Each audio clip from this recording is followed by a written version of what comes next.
Rekaman video yang memperlihatkan pelaku tabrak lari di Jambi ngebut sambil nyetir dengan zigzag menghindari kejaran viral di media sosial.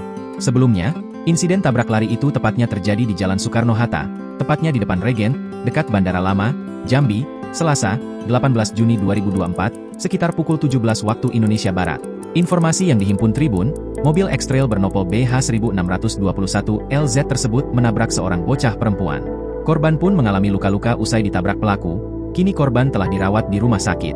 Sementara pengendara mobil, menurut kabar yang beredar adalah seorang wanita berambut pirang. Pelaku langsung kabur usai kejadian itu. Video saat orang tua korban mengejar pelaku memakai mobil juga viral di media sosial, setelah dibagikan oleh akun Instagram Kabar Kampung Kito. Terlihat keluarga korban berusaha mengejar pelaku memakai mobil dengan kecepatan cukup tinggi.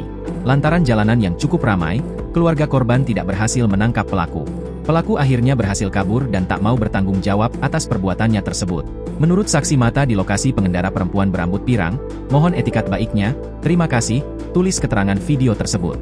Akibat aksi tabrak lari tersebut, korban yang merupakan anak-anak langsung dirawat di salah satu rumah sakit di kota Jambi. Terlihat dalam postingan tersebut, anak perempuan itu menderita luka di bagian wajahnya. Video tersebut menjadi viral di media sosial, bahkan banyak warganet yang langsung mencari identitas pemilik mobil tersebut. Tak hanya itu, banyak juga warganet yang geram dengan aksi pelaku yang tak mau bertanggung jawab atas kejadian tersebut. Hingga kini, Tribun masih berusaha mendapatkan informasi lengkap dari kepolisian terkait peristiwa ini. Download Tribun X sekarang, menghadirkan lokal menjadi Indonesia.